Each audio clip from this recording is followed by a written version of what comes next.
What's up, everybody? And welcome back to another episode of Commercial Kitchen Chronicles. This week, the show is brought to you by TruTech Tools. Are you looking for top quality HVACR tools? TruTech Tools is here to help.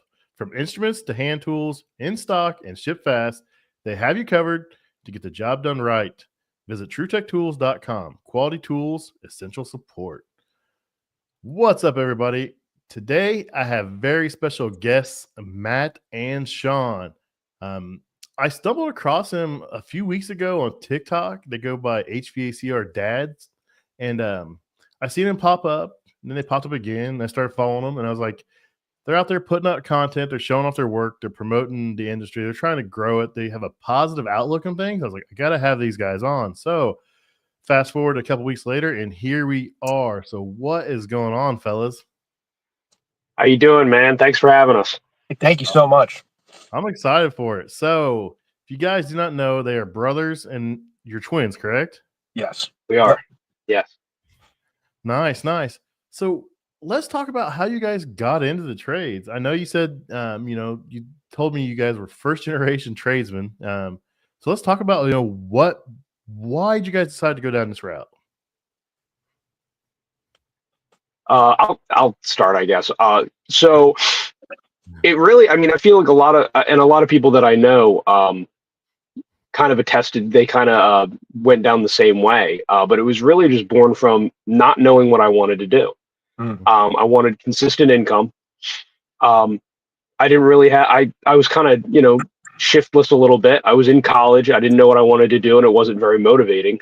So I was like, hey, maybe I should look into trade school. And our dad, who, he was, very white collar. He was in the pharmaceutical industry. He encouraged it very much. He's a very old school guy, even though he was very white collar, he did almost everything himself, Mm-hmm. So he's like, hey, that's great. You go to trade school, I'll help you out. And, so I did. And,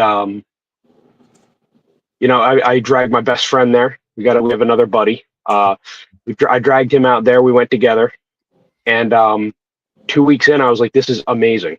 Because I picked HVAC because it was the only trade that I knew absolutely nothing about. Nice. And I was like, I know I don't want to work on cars. I know I don't want to be a pharmacist. I know I don't want to cut hair. So I was like, what do I want to do? So HVAC and refrigeration. And again, 2 weeks in, they got us brazen pipe. We're learning about, thermodynamics and all that, and just the science of it. And I was like, this is so interesting. Like, I always loved science. I always loved that stuff. And we got into the field, and Matt came in shortly after. Yeah, I came in a year or so later. I know you guys. Once you guys got out of trade school, I think it was so funny because I think almost immediately you guys started doing side work, like probably way too soon out of school. Way too soon. Way too soon.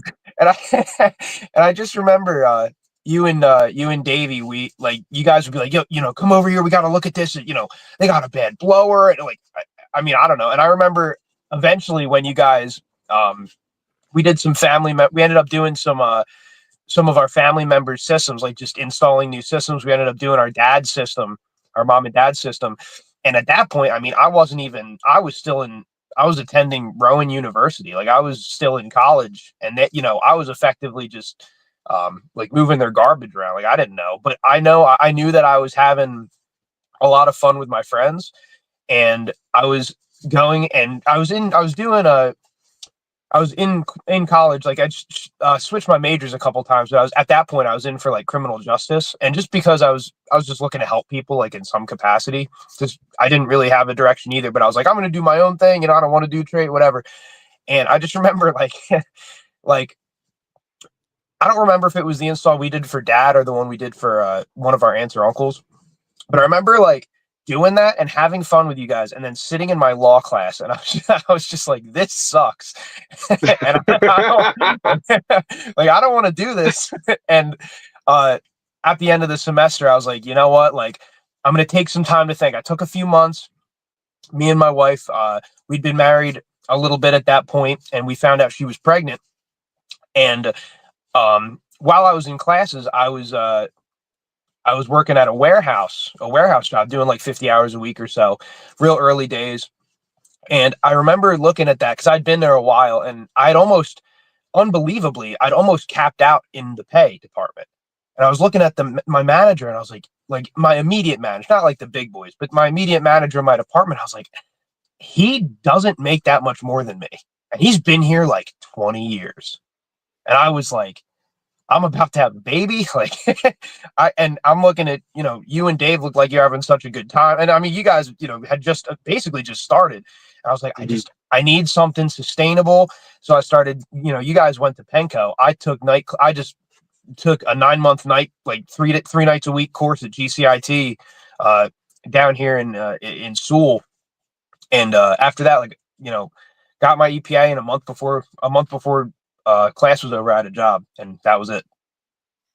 Yeah, that's a great story. I mean, people sometimes think I'm anti-college. I'm like, no, I'm not anti-college. Just know what you want to go for. I mean, that's a lot of money for guys and women to just go and sit through and party and not do anything, and they come out with all this debt, and they're like, what do I do with my life now? Yeah. And then, a lot of them end up in the trades.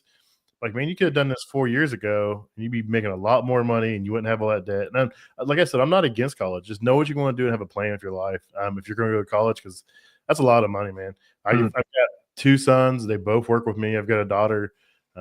She did some schooling. But, I mean, I'm not against it, but just be prepared, because it's a chunk of money that you're going to be paying off for a long time. Yeah. 100%. It should definitely be a means to an end. Like anything that you want to do, there you do whatever you need to do to get to that career path. If you advance college, do college. If you need trade school, do trade school. You need to go to the military, do whatever you got to do. Yeah, I always tell people, it's like, if you think you want to try something in trades, I said, find a shop. A lot of shops will hire you on as a helper with no experience or nothing else, and you can see if you like it. If you don't like it, hey, no harm, no foul. Go find something else. It's a try before you buy mentality, I think. And you may never find something you like. I mean, I don't know. Everybody's different, but it worked out pretty good for me. And I bounced through a couple different trades. I started off as an electrician before I got into this, and I knew about this industry, but I didn't really know about it. And then once I got into it, I fell in love with it. It's cool. It's always something different. It's always fun. So the trades probably saved my life, because I would have been doing, if I was in a factory, I could not do it. Yeah, absolutely. It's it gets to be. There's definitely a mentality, and you can tell there's guys who've checked out. You know what I mean? I think that's everywhere. Oh yeah, but it's hard. It's hard to not get burned out sometimes, for sure. Yeah, but I think that you can either resign yourself to something, or you could try to better yourself. And I think that no matter where you are, if you're striving to be better, like warehouse or not, whatever it is, it could be any job, as long as you're striving to get better and approach it with an attitude of humility and try to shoot for that. I think that no matter what, your work ethic is going to shine through and help you. You know what I mean? It just depends on what you're willing and able to put your energy towards, especially to what end, like you're saying, dude. Yeah, I see guys all the time. I tell people, like, oh, how much money can you make? I'm like, look, your money you make is directly related to what you put into it. You can be an average tech, and you only do the training they give you. You don't go out on your own to seek knowledge or anything, and you can make decent money. But if you want to be the top tier technician, you want to make that money, you need to do it on your own. You're going to have to want to do it, and no one's going to do it for you. Just get out there and do it. And it's worked out pretty well for me, and I see a lot of other guys it works out well for too. And you guys are out there sharing that information, so I think you guys are probably in that same boat where you want to take it to the next level. You want to be that the best version of yourself in your job. So I'm sure you guys are the same exact way. You're learning on your own. You did the trade school. I mean, you're just out there kicking butt. So, we're definitely trying, for sure. And that's one thing that we love about this trade is, we love teaching it. Yeah. We love, showing younger guys, especially guys coming into the trade. And it comes from us just being very excited about this. Because we enjoy it. There's hard days just like everything else. There's hard weeks, there's hard months, but this field, I firmly believe this. This is one of the, I feel like this is one of the fields where it's almost the most imperative. If you don't find a way to love this field, you will not succeed. You will not be anything than above average. And I love this field too, not just because our company's been gracious enough to allow us to train guys, but I feel like every single day I'm finding something that I didn't know, and I've been doing this almost 11 years, and it's truly amazing. I feel like after all this time and all of the service calls we've run, I feel like I've only scratched the surface, and it's awesome. Yeah, it's definitely a great industry where you can learn something new every single day. So we got Jason joining us. He come in a few minutes late. Thanks for joining us, Jason. What's up, My buddy? apologies, fellas. Sorry to keep Hey there, you waiting. Jason. How you doing, What's going on, Jason? guys? I'm doing well. We've got Matt and Sean, twin brothers from the South New Jersey area, correct? Yes, sir. Yes. That's what's up. Yeah. Welcome. Where are you from, Jason? I'm raised down here in Florida. I was born in Philly. Yeah, I was born in Philly, but I moved down here in the first grade. Raised in Southwest Florida, and left out of Southwest Florida and around 30 other coast. Wife was in the service, and that's where I ended up in tech school. And then I ended up back here in Florida in the Tampa market for the last 10 years. Wow, that's awesome. Awesome. Yeah, thank you. That's awesome. Do you do primarily commercial work or kitchen work as well, or? In a former life, but yeah, the last 10 years I worked at a service company that I did hot side, cold side, electrical, everything, facilities inside out, whatnot. But for in regards to cooking equipment, I did steam, electric, and gas, ware wash, walk-in refrigerations, reach-ins, ice cream machines, beverage machines, soda machines, electrical work, painting, everything. That's awesome. Yeah. So now he's on the facility side. So and I'm a facilities manager. So I took the last 10 years of in the field, 18 years of in hospitality, and I combined those. And now I kind of just chase you guys around, make sure you guys are being honest. Trust me, we need you. We need you. And I am thanked almost every day when I meet a new tech or I talk to a manager at a service company, and they're like, what kind of history? They're like, thank God there's somebody who has your experience. They're like, I will be reaching out to you. I'm like, you're not even in my market. Well, but yeah. Well, I feel like a lot of facilities managers, and again, it's not a crime, it's just the way that it happens. It's usually just a guy who's kind of mechanically inclined, and he's just, he's been thrown into, just in my experience, a lot of times they've been thrown into running this facility, like say a lot of nursing homes that we do. Oh yeah. And it's just this real nice guy, this poor guy who's just in this situation where everything's falling apart around him. And he's just like, well, I know how to put an outlet in. I can turn a couple of wrenches, So it's always nice when you get a guy like Matt, like Joe Flood, who comes in with all that experience. He's got a ton of experience in HVAC himself. So it's like, I can almost just talk shop with him. Yeah. Yeah, it's always super refreshing. I was at a service company that, on the service side, meeting different RFMs, different facility managers, whether it's a nursing home, rehab, restaurant, school, a lot of these people came up are in that building doing, the operations work. And then they were the most mechanically inclined and the most, like, oh, I can fix that. And then eventually they ended up inheriting that role. And then a lot of instances, it's RFMs who aren't really mechanically inclined. They got their certification in facilities and things like that. So a lot of them have more business sense than technical sense. So it's nice to kind of be in the middle there, because a lot of the RFMs I work around lean on me for the technical aspect, and then I lean on them for knowing the ins and outs of the culture of the business and the operations aspect. So it's awesome. Yeah, it's nice. So Matt, yeah, go ahead. So it's nice to know that when you have a problem or you send in a work order he works for a big giant chain, but you send in a work order, it's someone reviewing that work order that actually understands what you're doing. Yeah. But it's also probably some guys that don't know what they're doing, and he's reading this work order, be like, why are they doing this? This doesn't make sense. So he's probably a great asset for some guys and a really great asset for his employer. Yeah, I'm a pain in the butt to some, because I do scrutinize work orders. I do review them, and if I see, the first week I was here, I got an invoice, a proposal for a replacement of a condenser for an ice machine, and it just said ice machine's bad, needs to replace. And they gave us a quote for however much, tens of thousands of dollars, and so I called them up. I'm like, hey, what's wrong with this ice machine? They're like, it's bad. I'm like, what part? The condenser's bad. I'm like, okay, what part of the condenser is bad? They're like, what are you talking about? I'm like, It's disobedient. I'm trying to get you to explain to me what you're talking about. And, and they're like, oh, well, the compressor is bad. I'm like, okay, it's shorted. And they're just like, I'm like, all right, run me through what happened here, or get me on the phone with the technician, just to find out that compressor wasn't bad. It was just like a filter that was stuck up that kept making it OL out and whatnot. And we ended up just going ahead because it was warranty. And I was like, you know what? I'm not going to stop these guys. They already put the time in. It's warranty. They're going to cover it.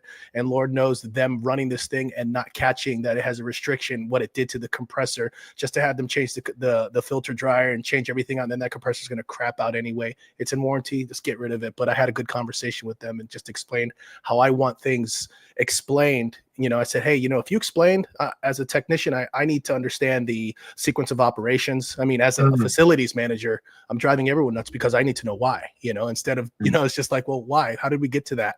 What came to the, and I'm just explaining what the expectations are. And I'm just like, hey, I want to approve these proposals, but you're going to have to convince me that it's, I have plenty of other stuff to do, but I do want to make sure that, we're not just parts changers. And unfortunately, I've had to use that phrase, pretty directly with some of them, saying, hey man, you're just coming here changing stuff and you're not identifying the underlying issues. So a lot of fun. Yeah. I think we've been extremely blessed in the place where we work, where there's people like semi in an overseeing position where they, work orders are read and scrutinized is a strong word, but it's a good word, I think, because it implies that we're cutting through the fat to get to the meat. And I think that, just to use myself as an example, like about this time last year, I was working on a piece of refrigeration equipment that that I thought I was familiar with, but but I remember, I encountered, where I pressurized this system. I performed a repair. I remember I replaced it was a suction line accumulator and heat exchanger. And I found a major leak coming out of it. I was like, oh, jackpot, this is it. This is why it's low. It was bubbling like crazy, Got the thing, replaced it. It sat under pressure for like maybe an hour. I'm like, it didn't drop. Let's go. Put it under evacuation, and didn't get a great vacuum. The long and short of it was I ended up spending about 7 days chasing moisture in this thing. And they sent a senior, like a guy who'd been doing this a whole lot longer than me to come out and assist me like 3 days in. And we're just like, we're sitting there scratching our heads. Like I think we went through like a couple EPR valves. We went through like a solenoid or two. Like it was ridiculous. Like stuff was getting rusty. And we're like, what is going on? And what was happening was, like, we found out midway through the week, we're evacuating this thing. We're changing oil. It's looking like milk every 10 minutes. We're like, what is going on? Damn. And it turned out that I guess there was like the liquid line was submerged underground, going through a chase underground. And what happened was when I put it in a vacuum, it was so brittle, it like perforated and sucked in water right into the accumulator. And what was happening was when the pressure would drop down below freezing, it would freeze the water and pump the system down. And I was floored. I was like, what in the world? And you want to talk, like, one of my other coworkers, I mean, this had me sweating. One of my other coworkers gave me some really good advice, and he was saying, you give yourself your 20 minutes of shame, and then you move on, because you're never going to do it again. Yeah. And I sat down with one of the overseers, with one of our managers, and again, we're very blessed. We have people who care to see the people at our company improve, and I'm happy to be a part of that. And I know one of the things he said to me was, hey, next time you're in this position where you think it might be this, you already know like what can happen. Maybe start here instead of calling it this soon. You know what I mean? Maybe check this first, check this. And I was just, I was grateful. And it's one of those things you just, you laugh about it now, but you never forget that kind of stuff. It was I always say that embarrassment for me, when I first got out of tech school, I started at Steak and Shake as a technician for 2 years, 8 months. And that's where I cut my teeth. And we talked about it on the show between Pat and Rich and I about, communication and how much grace the customer will give you if you just communicate and you just fess up and be like, I thought I had this, I didn't, and that 20 minutes of shame, that will definitely teach you. If it is an embarrassment, it's like zapping the crap out of yourself or burning yourself, so those things are always teachable moments. And I've had some instances where I've questioned a technician or a manager and gone through it and had them explain, and they're like, this is what happened. And me looking at it, and I just look at what I went through, just like what you're going through, and I'm just like, okay, I can see where you thought this was that. No worries, let's keep moving forward. I appreciate you being candid and honest with me and whatnot. But communication will do it for you. Everyone's willing to show grace, because I'd rather show grace to someone who's humble like yourself and willing to fess up, and at least you tried. I've been there where it's like, eureka, I got this, and I feel so confident in it. And then this next thing, this thing isn't pulling down very well. It's not pulling down very well. And it's just like, what's going on? I'm there overnight by myself staring at this thing. I've never stared at anything as long as I've stared at Micron gauge and, checking components, going through like 2 bottles of leak search and craziness, man. Been there, done that. And, 20 minutes of shame, just move forward. You won't forget it and whatnot. So you're on the right path, brother. Yeah, thanks. And here we are a year later, and it's just, you have weeks where you feel like you're killing it, and then you get a couple days where you're like this is like, I've had a couple days where I'm just hitting my head against the wall, I think that's a universal feeling, though. You know what I mean? And I think it's about how you approach it and really how you deal with things that are hard. You know what I mean? If you're willing to get into it and do the things that are difficult and get through, I think that ultimately you improve. And I tell the young guys we bring in that we get to train, really, where you try to take advantage of the time you have riding with an older technician who's been doing this for a while and can point you in the right direction, give you advice, give you the basics, help you form good habits. But in the end, it's that first week on call in July where you're just like sitting by yourself. And you either fix this thing or you're sleeping there. No, that's awesome, man. That's awesome. How many, I'm just curious, what did you guys do? You pull that line set out from underground and run a new one, or what'd you do? Yeah, they had a crew come in and fish a new line set through. They have a procedure for it. I just had to know what happened there. Yeah. No, I mean, it was pretty, like the solution was pretty standard. This isn't something that hasn't happened before, but to me, it was just an odd situation. You know what I mean? Yeah. And I mean, going forward, you suspect a leak like that, I got a better leak sniffer than I did at that point, at that point, if you're detecting anything like that, I know to be a little bit more thorough. I can isolate lines. You can put access fittings on and check parts individually. Like, there's lots of things I could have done. You know what I mean? Not thinking. I'm like, crap. This thing's leaking like crazy. We got an old Russell pack on the roof. Like this thing. This is 100% where the leak is. No, like there's a lot, man. It's just because you find one doesn't mean it's the only one. That's funny you say that, because I went through the same thing where all these techs were trying to figure out why this walk-in was not holding, and the techs would check the evaporator, they go up on the roof, check the condenser, back and forth, and then I got it, and I'm just determined to figure it out, and I'm going through the same thing, and I'm like, well, I'm gonna pull it down again, I'm gonna pull everything out, just to find out that above the drop ceiling, the line set sitting on the metal rafters, it rubbed, but nobody ever went up there, and after this was like 3 days. This was like 3 days of me pulling my hair. And when I finally figured out, I've never, ever forgot that situation. And I tell people when I see that there's multiple leak searches, and I'm just like, well, did anyone check the line set going above the drop ceiling from the walk-in? Because it goes in the building if it's an exterior walk-in box, right? So it's got to get into the building and up onto the roof. And ever since that situation happened, it's like, I go look for that, just like you had that weird situation, you're not going to forget it. So yeah, absolutely. It'll get you one time and you'll always remember it. Mm-hmm. Yeah, for sure. So, Sean, you got any horror stories or something that kicked your butt that you dude, look, I mean, here, I was gonna say, I'll give you a couple of quick ones. First one, Texas Roadhouse. First year in commercial, because we cut our teeth in residential. Mm-hmm. We did a lot of oil, a lot of boilers, lot of houses, man. Again, crazy stories there too. First summer in residential, I think I'd just been on call. I was coming off my first like real crazy on call week. It was something like 85 hours, and we've beaten that by a lot now. But we came off a really heavy on call week. It was very hot. I was doing a job at a Texas Roadhouse. I go to take a panel off the big RTU they got there, big rooftop unit, and I don't know if you've seen some of these train condensers, but they have like the panels covering the coil, and then they have the brackets on the back. The hail guards, that's it. Yep. And me not knowing, I unscrewed the hail guards from the panel, pulled it off, and one of the hail guards falls right forward, right through the microchannel coil. Oh, I thought you were going to say you pierced the Duralast roof. That's even worse, man. Well, that would yeah. that would have sucked. That would have sucked. Microchannel, you said, yeah. Oh, dude, it's literally just nicked it. Just. Oh, dude, my big heart unit in the middle of the roof in front of that whole line of exhaust. The big one in the middle. They have trains all the way around, but there's a big one. That's not even an AC unit. That's a fresh air. That's a conditioned fresh air. Yeah, but there's no pulling, right? No, so this one was a two-stage. It was just a two-stage AC. It was just a real big one.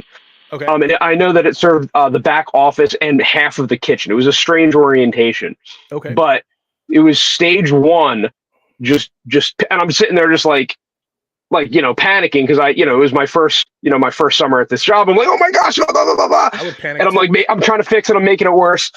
So it was just a very difficult call to the boss. I was like, hey, I messed up. And he was so gracious, Rob. He was like, he was silent, dead silent for like 5 seconds. And he goes, you all right, man? He goes, you all right? I was like, yeah. He's like, stuff happens. Stuff happens. We'll get it fixed. And we were able to, obviously the second stage still worked. It ended up working out. But yeah, it was a hard lesson. It was a dumb lesson. You know what I mean? Another horror story. If you actually scroll down to our first video, which isn't that far, but if you scroll down to the first video we did, it's just like a bunch of sequence. It's like a small sequence of like little clips of a boiler that was just dumping water. That was at a housing authority. I got there around 2:00 in the afternoon. The complaint was relief valves bad. Sure, we get there, and relief valves dumping water, steam's filling the room. I'm like, oh man, it's got incomplete expansion. This boiler hasn't been maintenance in 7 years. It serves a whole. That boiler serves a whole. It's like 10 whole building. Yeah, it's like 10 different units, and every unit has its own valve. So I go through. The expansion tank's blown out. I replace the expansion tank. The auto feed's stuck open. Replace the auto feed, the backflow preventer, all of that. There's no isolation valves on this thing, so I just drain the entire system. I'm cutting in valves, putting in purge valves, putting in isolation valves. I'm like, I have to do all this to even make this serviceable after. Yeah. So I'm going above and beyond. I'm doing all this, putting it all together. I go to turn it on, and it's the first because it does their hot water too, so the thing never shut off. It was like it must have been the first time it shut off in years. So I'd go to turn it back on, and the integrated control won't come on. It's clicking, it's tap dancing, like tick, tick, tick. I'm like, you gotta be kidding me. It's 9:00 at night. I call the supply house. They actually I get them to open up for me because it's after hours. They had one in stock, went there, came back, put it in, boiler starts running, right? Okay. And then I start seeing smoke and steam rising from the bottom of the boiler. And I go and look underneath, and the entire boiler is cracked. Like just like exhausting into the space.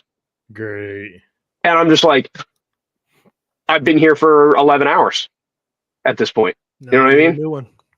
Yeah, and they need a new one. It's like I would have thought. And again, yeah. Well, and the guy who came and replaced the boiler, he was like, "Yeah, you replaced the auto feed, the backflow, everything's done." You did all the near boiler piping. So it's like everything was done, man. Yeah. You did all the helper work first, huh? So that's great. Sean, you've been doing it roughly a year longer than Matt, correct? Yeah, just about. So, I mean, how long have you been doing it in total? So we're very close to 11 years. Nice. So have you guys pretty much always worked for the same place, or you guys no places? So that's what's funny. You and our dear friend Dave, who we've known since like the 6th grade. He's who Shawnee Boy went to trade school with, and they kind of worked together for a while, and then they went to, I know Dave went to the company in Pennsylvania, and that I started at a small company in New Jersey, which was a good time, and then I moved to that company with our friend. So we kind of like, like juggled our friend, who we work with, and we didn't work together till I think like 3 companies later at that company in Pennsauken. And so we worked together there for a good amount of time. Yeah. So, but the first like couple years of doing this, I had a weird pride thing where I was like, these guys did it like by themselves. I got to make my way. And like, like I just remember starting out, and there's like that different kind of difficult where like you've never held a wrench in your hand except to like play with it. You know what I mean? And life comes at you. Real quick, let me just cut in. Yeah. I should also contextualize this statement by the fact that we had never had any mechanical training, no mechanical experience whatsoever. I had never held a screwdriver before I went to trade school. Continue. Yeah, no, no, seriously. So it gives, it validates that, because I know when I first started doing installs, like that's where they put me as an install helper. If you're lucky enough to get a good guy who can teach you, great. If not, they kind of resent you for being there, because it's like you're just holding up space. You're like slow. So I always tried to be the guy that would be the first one in in the crawl space and the last one out, because I was like, I don't know anything. I know I don't, and I'm gonna work like I want to. And so I remember. And like I said, the guy at that point, they ended up hiring a nicer installer later he was much nicer. But the guy who was there initially, he didn't really care for me. And I tried to be kind to him. And but at the end, I kind of realized, I'm like, if I want to know things, I have to treat this like a tool and take the knowledge that I need. So I got quick at doing the outdoor unit. And then I made it a mission to come inside and be like, can you show me how to do the coil? Can you show me, or the evac? Can you show me how to do the furnace? Like, when you say flue, what's a flue? How do you make a plenum? You know what I mean? And that kind of like, it worked towards there, and it was quite a process, and it spanned a couple different companies, working for guys who I know, at least at the beginning, until I became better, I think, would have rather me not be there, but I think by the end probably would begrudgingly admit that they did enjoy having me there by the end, and then from there I was like, I kind of want to do service. So that's where I wanted to end up anyway. I'm sure there was some entertainment value for them as well. I've noticed that, like, it seems like everybody in the residential side starts off as like an install helper, and it's like, do that. It's just like, okay, if he can get past this, he'll work out. Is that like the test or what? I'm not sure. I feel like with residential companies, at least with most of them, not the one you and I ended residential with. I think that was a little bit more fly, like whatever made sense for them at the time. But I think in general, most HVAC companies, if you come in, they use that as a way to be like, oh, here's how I use channel locks. Here's how you see these systems going in, and through that, you kind of get a general understanding, at least on a rudimentary level, not the science, like, because, you can teach a lot of people how to slam stuff together. But you get like some context on where stuff should go and what it's doing, at least. And it's brand new. So it's like better than walking up on something that's been there for 35 years. You know what I mean? Like you get in service. I think we benefit from it too. We benefit from it too, because, we gained brazing skills. We gained, really construction skills. And Matt was in install for a good bit longer than I was. My first year was in install, and then most of the installs I did after that were on the side, and we did a lot. We did a lot of installs on the side for years and years. But after about a year, I was doing service for Ecolab for about a year. And again, I was kind of just trying to go where I wasn't sure where I fit yet. I wasn't sure what I wanted. So I spent time at Ecolab. I learned a lot about troubleshooting low voltage electrical. My goodness. And I got very comfortable in like a kitchen setting. And then after that, I went back to residential. I did residential service for a while. Got pretty decent at troubleshooting. I moved to a company, again, the one in Pennsauken that you and I, Matt, both ended up at with Dave. And we spent a good amount of time there just learning about boilers, learning about that was oil combustion, all that. They were primarily oil heat, and that ended up being really fun. I really enjoyed working on oil and getting comfortable with oil. And I remember I ended up going there because one of the guys I was working at in the company in Pennsylvania he'd been at this company for like almost 30 years. And he was like, I'm ready to go somewhere else. There's a lot of broken promises, blah, blah, blah, and he was a lifer. Like he had been there his entire career just about. And he was like, I'm moving to this company in Pennsauken. If you want to learn oil, I will teach you. And he left. And I was like, I'm going. And because it was so different, I was like, and everyone likes, I know even like people I talk to now, it's like, oh, oil's dying out. It's this, it's that. It's like, it may be, you know what I mean? We're seeing more and more heat pumps. We're seeing more and more high efficiency stuff. A lot more, certainly gas is like people like to pretend gas is going away. It's not going away, but there's so many places, at least in New Jersey and that I've seen in Pennsylvania, it's going to be a long time before they get gas out there. And there's like even places up in Trenton, like you got oil fired steam boilers in residential homes up in Trenton. Like we put in a couple up there, like brand new ones. It's crazy, but it's like, you wouldn't think that, but you get these like, literally like, you get a Beckett burner on a brand new, one pipe steam system. It's like, this is not something you usually see, but it's very common up in the old parts. You know what I mean? Nice. Yeah, I always notice that a lot of people online on Instagram or TikTok or whatever in the Northeast, they're always working on oil stuff and boilers. I'm like, and I've never seen anything oil here. I've seen some oil tanks drive around in the country. You'll see a tank like, oh, that's an oil tank. You know what it is. But I've never seen anybody around here working on that. There is a few houses that have boilers. My uncle's house actually has a boiler system. But yeah, it's not real big around here, and it's always pretty interesting to see because I don't see it. So you see the guys with oil systems, like, man, that has to be a nightmare to work on. It can be. I mean, if it's not maintained, it's the same as anything. Like if it's not maintained, you get it's all sooted up. It's nasty. It's just a dirty job, is all it is. But a therm is a therm. Combustion follows the same rules, no matter what it is. And it's literally the same sequence of operations as gas. And it actually made us. And I said this before. I think I said it in a post we made, but in the way that refrigeration made us better air conditioning technicians, in the same way, oil made us better just in general with our understanding of combustion, heating, all of that, heat transfer, all of it. It's the same theories applied slightly different, and it gives different context to things that we're already working on. So it just opens your mind a little bit more. You can work on different things and almost see the same thing somewhere else. See something that you're familiar with and just kind of put it and apply it to that same situation. Yeah, like vacuum pressure, you know what I mean? Like, or you're measuring inches of vacuum versus like pump pressure, you know what I mean? It's like, it's the same, you're using the same measurements, and it's like, oh, well, now we're using it for, intake and output of fuel, So it's just, it's funny how this trade kind of repeats itself, and you just see it, the same things kind of repeated, especially with things like airflow and heat transfer and things like that. That's cool. So you guys talked about, your desire to teach and train, and I've noticed that in your TikToks and stuff. What made you guys, start the TikTok channel? Just trying to share what you guys work on, or just trying to show off, what you do, or how'd that come about? So this is a question for you. Yeah. So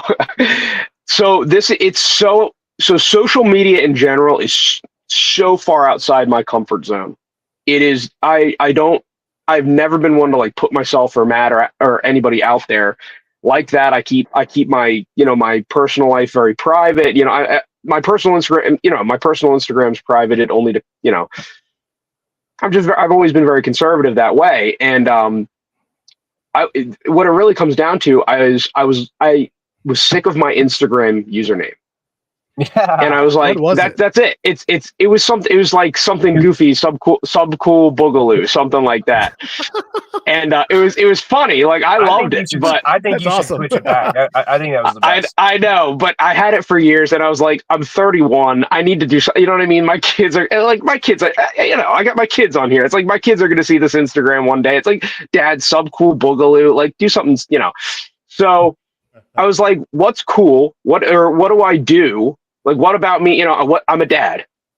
I have 3 girls. I have a 5-year-old, 3-year-old, and 1-year-old. 3 girls. I'm a dad, Oh. and I do HVAC and refrigeration. I'm like, oh, HVACR dad. Oh my gosh, it's not taken. How did no one take that? Just HVACR_dads. I was like, or dad, and I was like, oh, that's so awesome. I gotta nab that before somebody else does. Blah blah blah blah blah. And I was like, and I made a TikTok at that point.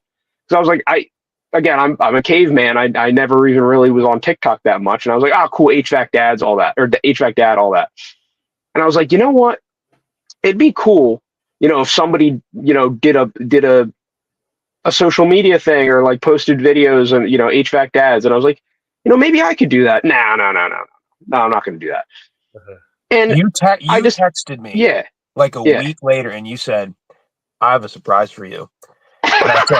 And I said, what is it? And you said, we're going to do HVACR dads. And you need to set, I know you got your phone out taking pictures of the jobs you do. Cause we're very, we try to be very consistent. I take pictures mostly for myself, so I don't have to store everything up here. Yep. We have a good, we take a lot of pictures for the job. Yeah, we use a live server for our company, and we make projects. You know what I mean? It's great for history. It's good for accountability, things like that. I'm a big fan of that anyway. Mostly, like I said, for myself. So it's like if I got my phone out taking pictures of the job, what's one sweeping wide shot, and then adding when I get home. You know what I mean? If I can take 10 minutes when I get home to add a voiceover, you know what I mean? So that was kind of the thought behind. So we don't want to. There's that line, I think, too, where we don't want to overdo it.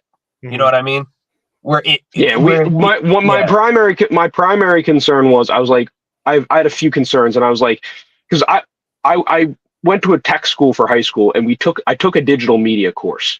Mm-hmm. So I've always enjoyed editing and filming videos just for fun.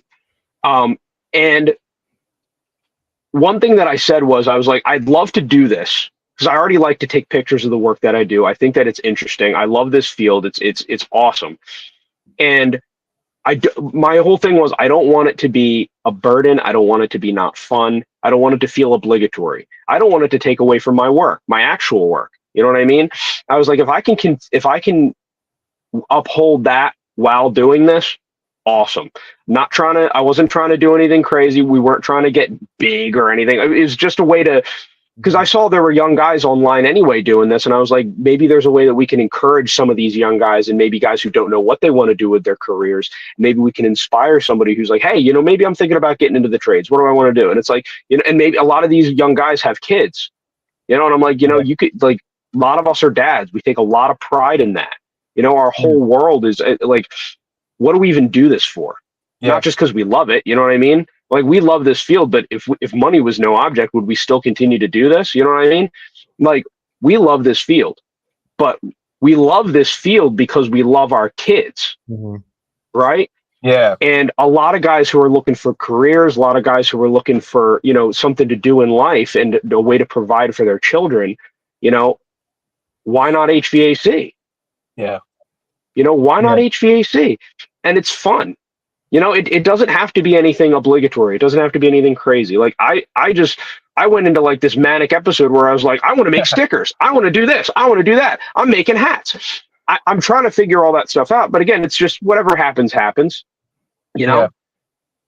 I think that, I have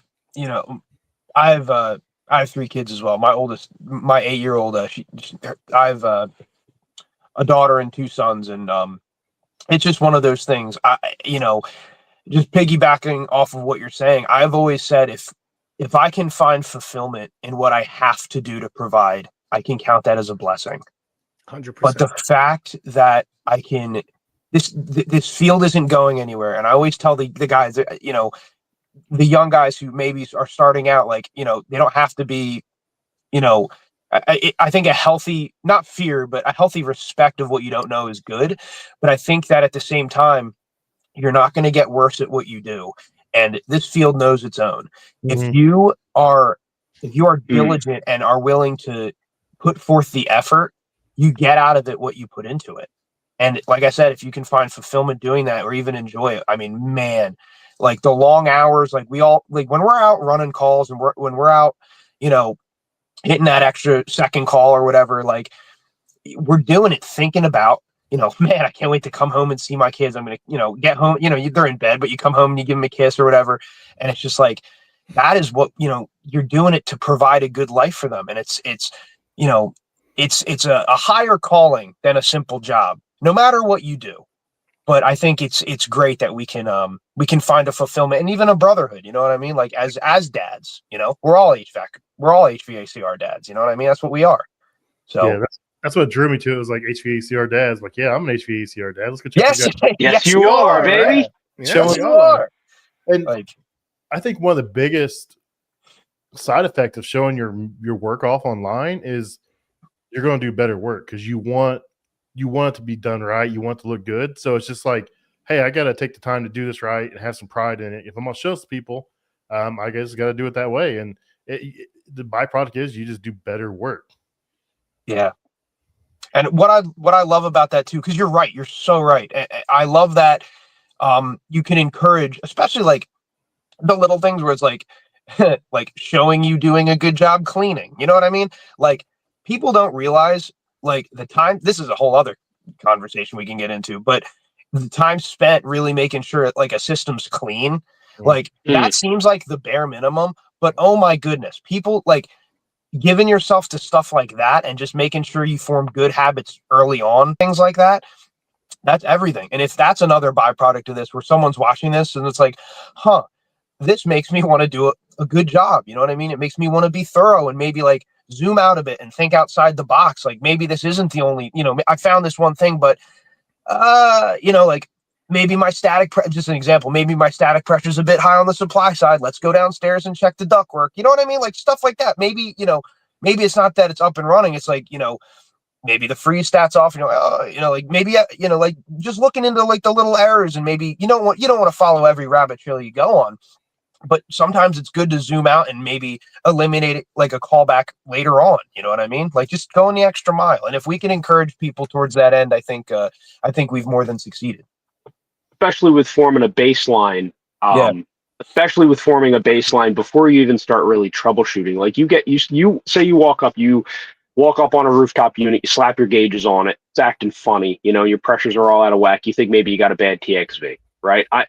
We've all done this. I've done this a shameful amount of times where I'm just like, it's a TXV, gotta be the TXV. TXV's restricted, but you know, you don't go and you're already on the you're already on the phone with the supply house ordering a TXV, and meanwhile you're pulling the filters back and your evaporator's plugged, and you're like, oh, why? Oh, maybe that's why I'm getting liquid flood back. Maybe that's why my TXV's wide open. You know what I mean?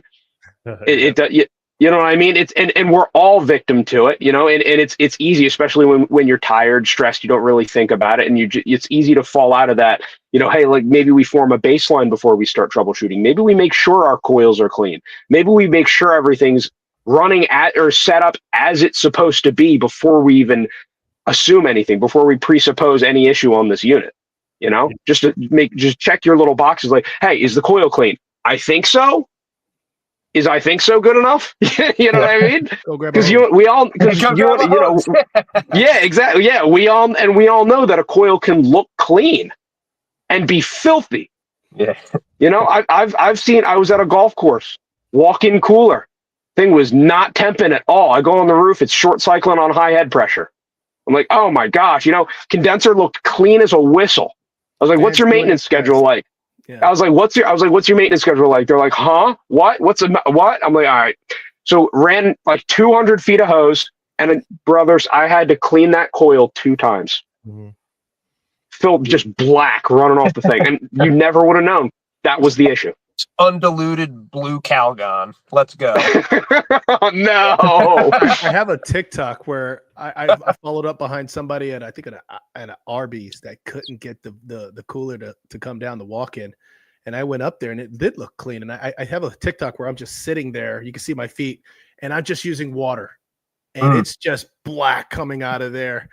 And I was just like, ugh, I'm going to have to call this tech and let them know that, we're going to owe these people some money. Yeah. I had that same thing a couple weeks ago, man. It was one of those structural concepts case where it has that brush and it brushes itself off. And all it really does is just push that crap further in the coil. Yo, I hate those so much. I haven't come across one of those. You guys were talking about it. When I first started at Steak and Shake, there was one night where I got a call, and I think it was early. The sun went down early, and I couldn't figure out why the compressor just kept short cycling. Everything was clean. I cleaned the coil. Everything was good. This unit had a curb adapter that was probably 5 feet tall. You know, so smokes. I'm over there like stacking up cinder blocks from the there's a little dish on the roof for the Muzak dish. So I'm stacking up, trying to see, and I was there all night, and I'm like, man, if I spray water on this coil, it stays running. It doesn't. And I couldn't figure it out. And then I found, I was new, and I'm just like, one of the condenser fans were out. So I didn't do the whole baseline thing, and it took a while for me to figure that out. And so yeah, I get what you're coming from, man. It's you just live and you learn, and you put yourself through the paces, and that lashings you give yourself, you learn better moving forward, man. But you just don't know, you can't call someone out all the time. I think being out on call or just having a late night call with no one willing to pick up their phone or no one to reach out to, you just kind of have to just deal with it. And, and you just sit there and just try to figure out and embrace, like you said, embrace the suck. Embrace the suck. Embrace the suck. Yeah. I've been burnt so many times on airflow, and then someone taught me the airflow before charge ABC. So that's like, when I'm teaching refrigeration tech, or when I teach refrigeration at Cefesa, I'm like, ABCs, like, what's that? Airflow before charge. I said, you give that system every single time. You give that system every chance it has on its own before you decide to check charge. So I don't know if you guys deal with this up north. I deal with it down here when I was a technician. Technicians go out on the summer. Oh, high head pressure. They go through all the paces. They start pulling refrigerant out. I'm not going to say how they were pulling that refrigerant. I'm going to say they were recovering it out. And then come wintertime, low. Now they're adding refrigerant. And I'm just like, summertime, did you clean the coil? Did you spray the coil down and check the coil? No. Wintertime, did you spray the coil down and just check the coil? No. So there's this cycle of pulling refrigerant out in the summer and charging it in the winter. And it just made me sick. And I watched a couple seasoned technicians, the same ones that like to purge and not change the filter dryer and all that jazz, do that. And then when I was on my own, early in the game, and it was just like, this isn't helping me. I need to go through the paces and do this right, and whatnot. And those are those sorts of things there that you just learn, because, I went to tech school and it was a lot of hands-on, but I'll be honest, I'm dyslexic. I have ADD, and I'm just reading stuff over and over again. I struggled, and although I struggled, a lot of that stuff kicked in years later. So, it was back there somewhere, but, fresh out the gate, it's very, how you put it, it's overwhelming, with knowing that there's a bunch of people downstairs, hoping that you save their food, or, the guests are burning up inside, and people are leaving bad reviews, and, you want to take care of your people and whatnot. And, the learning curve, I won't forget it. I'm very grateful for what I went through and whatnot, and if I can help a technician, not go through that. And if they're willing to listen, I'm like, hey, you don't want to go that route. Let me just tell you what I went through, so you're not up here, and at least a nudge in the right direction, so you're not like, if they're receptive, they're receptive. Well, you kids think they know it all. Yeah. Well, you hope you can spare them, like, hopefully, like, a costly mistake, you know what I mean? You spare them, just because of what it's like, I remember this time I was looking at something kind of similar. Maybe start here instead. You know what I mean? Yeah. And it's like, even if you're not totally, even if you're not dead on, it's like, I mean, I know most people, especially people who are new, do appreciate that wisdom and that guidance, because I mean, I don't want to screw up. I want to be thorough and do a good job. And I'm grateful. Like, even a lot of these new guys that, that we got at our place, like, we got some really good new guys that really want to do well, and it's encouraging. It makes you want to be better.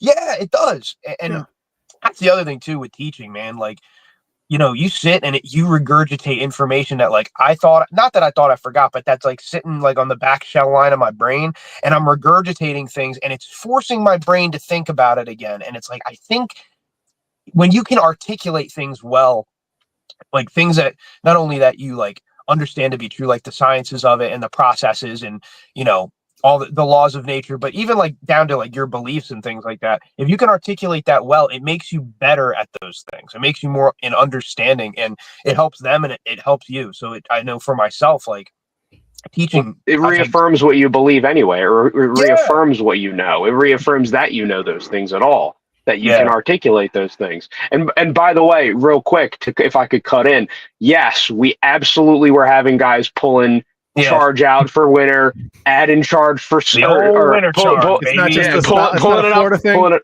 up. No, it's pulling it out for summer, adding it for winter. And what we were finding, a lot of times, was that these units just had defective headmaster valves, and they were just flooding during the summer. Flooding. It was just bad valves. Just a bad valve flooding. And all that excess refrigerant, that's stored refrigerant in the receiver that's not used in the summer normally, just flooding the system, shooting that pressure up. It's amazing how many guys don't understand the headmaster. And dude, I was one of those guys, man.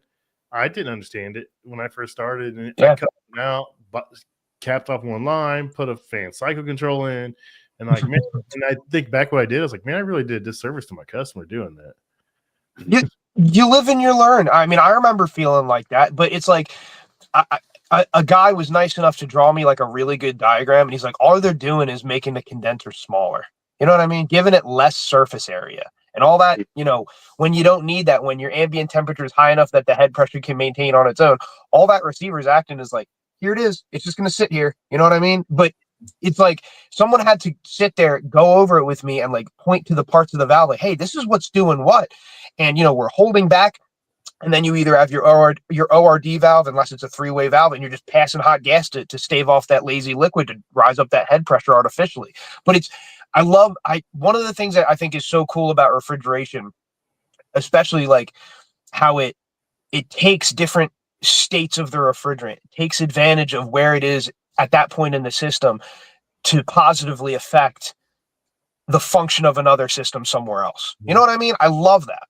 Whether that's holdback valves or discharge gas feeding somewhere, or even like even like a crossover valve on a rack system, creating an artificial load so that the low temp compressor doesn't go off on low pressure. So it doesn't satisfy. Just little things like that, just creating a false load with a pre-existing state of refrigerant doing something else. Like, that's amazing.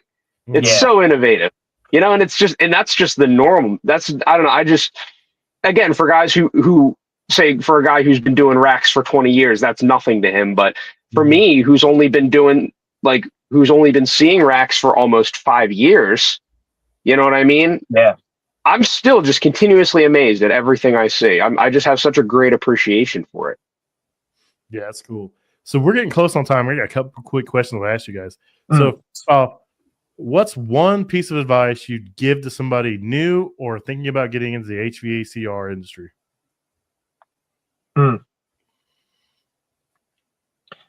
Are you sure you want to do this? I would say educate yourself before you get into it, because I think, I don't think there's anyone out here pretending that this is an easy job, but I think that there can be like, there's a tendency to like falsely glamorize things. I hope we don't do that. But like, there's a real point where like you're either going to do this or you're going to really regret the last few years. You know what I mean? So I would say really make sure you know what you're going to get into. But if you feel like you're ready to commit to something that, will almost act as its own hobby in your life if you let it, I think that it's absolutely worth the time But then I would say, look within yourself and say, am I willing to put forth the effort to get the results I want to see? Because if I'm not going to see those results. You know what I'm saying? That's what I would say. Put in the time and you'll see the fruit of it. You get out of it what you put into it. Nice. Sean, anything from you? Are you sure you want to do this? Just one nugget, Sean. No. Are you sure you want to do this? That's oracle, isn't it? So just genuinely, Sorry.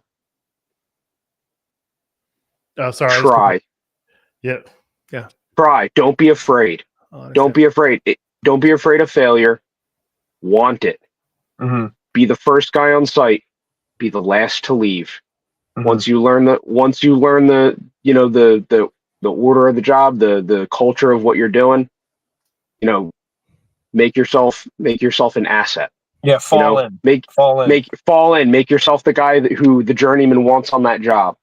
They need a second banana on the job. They're like, hey, I want him. I want him. He's gonna show up. He's gonna grab my nitrogen tanks when I'm done fixing my leak. He's gonna have my recovery tank on the roof and the ladder set up by the time I finish sipping my coffee. You know what I mean? Just make them want it. That was one thing for me. Make them want to teach you. Make them want to teach you, because they don't. We had to fight. We had to fight to learn. These guys did not want to teach us. Yeah, you know what I mean? Waste their time. And not a waste of time. And understandably so, because there are a lot of guys who, they're just passing through. This is just Taco Bell. You know what I mean? This is just a job. It's like, like I want to add though that again, the place where we're at now, where we started in commercial refrigeration, we've been very blessed to have many, many, many people who are willing to pour into us and teach us. And man, I just can't, to have that is something I'll never take for granted. And I think one more thing I would add is I don't care if it's the right way to twist a wire nut, try to learn one thing, or try to take one piece of knowledge and let it sink in with you. Mm-hmm. At least if you can walk away, every day, at least saying, hey, I know one thing that's new, they start to add up. You know what I mean? Mm-hmm. I saw that comment that Advanced Refrigeration Podcast left. I love that, man. There's so much free information out there. Look up a video before you go to bed. Watch a 5-minute video on like an exploded TXV and learn how the springs work and stuff. You know what I mean? Like, my gosh, the knowledge is out there and it's being offered to you. There's so many resources, So that's amazing advice. So you guys work for a company. How many technicians work at the company you guys are at currently? A lot. Now a lot. They've grown a lot in the past couple of years, in a good way. But over 50 now, right, Sean? Wow. Yeah, I would say so. Yeah, I would say so. Count. I feel like every time I turn around, there's more guys. Are you both on call right now? What's that? Are you both on call right now? No, I'm sitting in my truck because I don't want to wake up my kids. Oh, okay. That's exactly why I'm in my truck as well. Don't want to wake the kids. I would say last week was on call for me. Gotcha. You guys do more than one tech on call at a time? Yeah, we do. It's we do a primary who's on call 7 days, and then during the weekend there's a secondary who comes on Friday, Saturday, and Sunday to assist. And it's just the primary on call schedule. You just flip flop. So like you do a week, and then like a few weeks go by, then you do a weekend, then a week, then a weekend. In addition to those guys, you get an apprentice and 2 runners. Gotcha. I was just curious. The company I came from, we had enough guys where there was always 2 guys on call at the same time, one on one side of the town, the other one on the other side of the town. And if we needed to help each other, we would. But this way, it just wasn't as stressful to be the only one holding the bag. I mean, absolutely. It's getting better, and I know they're trying. Our company is making efforts towards a second and a third shift as well. Not just on call guys, but guys who work consistently. There's not as many guys. Like the majority of guys work during the day, but you get a couple guys who are willing to go out at night or go out mid shift, and it really does. It helps knock some calls off the board. So that in conjunction with the on call is it's all right. It's manageable. we had a couple of the old heads and a couple of the new people. We'd ask them, hey, would you be willing to take 2 days off during the week? I mean, some guys would love to take off Friday and Monday, or they would work the weekend and they would have like Monday, Tuesday off and stuff like that. And I came from a service company prior to that where it was just like every third weekend for the week you were the only one in the whole market. And then when I found this new company and I was there and we had multiple techs on call, it made work-life balance a lot better. And I think since COVID happened, the work ethic, and I won't say it's a negative thing. People are just looking at the mortality of life a lot closer. So I won't hold it against anyone. So people just don't want to work anymore. It's not necessarily the case. People are just valuing their time more. And I think companies are getting a lot smarter about scheduling and asking people if they want to work a little different shifts than the normal, Monday through Friday. And there's some people, a couple old heads that, their kids are already grown, graduated, retired and whatnot. And they don't mind working the weekends. They ain't got shit to do, So if a company is willing to try to work and have different shifts, it works out for everybody. Cause some people want to work the weekends and they don't, they want 2 days off during the week so they can do appointments with their kids and things of that nature. So I think it would behoove a lot of people to look at the environment, because for every one senior tech that retires out, only 5 are coming in, or no, for every 5 are going out, only 1 or 2 are coming in. And I'll tell you, man, from when I went to school where everything was hands-on, before I left a year ago, we were getting technicians that their whole tech school, and I'm not saying every tech school is like that, but they were all YouTube trained. There was barely any hands-on, is what we're finding out, is a lot of these schools, the kids are just watching YouTube. Well, shit, for 12 grand, I can do that at home. I can save the money, but I would say YouTube's for after school. That's that's after school education. But a different story, another time. But so that's awesome. Okay, it's been over an hour. I'm sure we could go here for another hour, but it's gonna get long-winded. We'll have a follow-up. We'll definitely have a follow-up with you guys. But go ahead and share where people can find the HVACR Dads at. And I'll put that in the comments of the description of the podcast when it comes to the audio side, so people can just click on that and go follow you guys on TikTok and Instagram. But if you'll go ahead and share that for everybody so they know where to find you at. Yep. So it's just going to be at HVACR _dads, and it's the same for TikTok and Instagram. Perfect. So let's go out there and blow these guys up on TikTok. There's a lot of good guys on TikTok. It's the same for both? We share an account. Yes. Aww. It's very intimate. Let's say who cheated. I'm just kidding. It was me. I just use the message and hope somebody's going to reply. I'm not sure which one it is. Awesome, guys. That TikTok community is blowing up with HVACR guys. Instagram is really big for HVAC and refrigeration as well, but TikTok's starting to really take on its own little side there as far as that kind of trade. I picked up 20, Pat, in the last week, and funny enough, awesome enough, out of like the 20 I picked up, 6 were ladies. Yes. That's awesome. Yeah, and I'm just like, yo, they're killing it out here. Yeah. And we have our circle of female technicians, but there's new ones just dropping. I'm like, yo, I'm just adding them. They're following me back, and I'm like, this is awesome. I absolutely love our community, man. Whether it's cooking equipment, HVAC, electrical, plumbing, I don't care. It's such a good trade. And I tell people that, AI is coming after white collar. It's coming after entertainment. It's coming after legal. It's coming after a lot. It's not coming after us, but don't be complacent, because at the end of the day, if we don't try to get blue collar going, the infrastructure suffering in this country, believe it or not, we might not be able to export this job, but people can be imported, and we don't want that. We want to make sure that the flags on our shoulders are American, taking care of our infrastructure, taking care of our communities. Yeah, you're right. And the way things are going, communicating now, man, I mean, we're still blue collar, but we're getting little white tinges on them for how we're dealing with these, especially, like I say, communicating systems and anything smart, anything run off like a rover system, man. It's just more and more. It's like, wow, this, sometimes I look up, I'm like,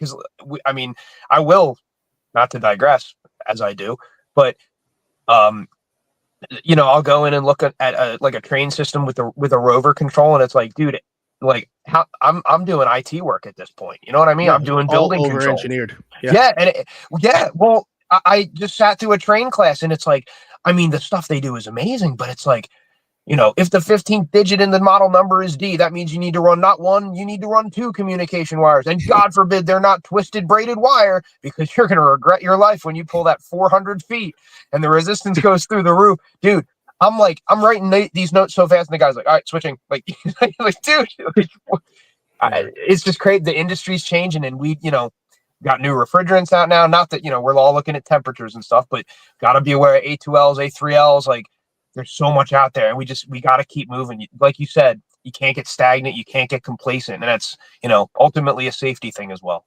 Absolutely. Pat, we'll wrap it up here, Pat. I appreciate you guys coming on. You guys were phenomenal. We'll have to do this again. I look forward to Absolutely. I look forward to seeing you guys' content grow, your following grow. But make sure you guys go check these out. Check these guys out at HVACR _dads on TikTok and Instagram. And I will put their information in the contacts on that podcast episode. But I appreciate you guys coming on, and have a good night, everybody. Pat, Jason, thank you so guys. much. See ya.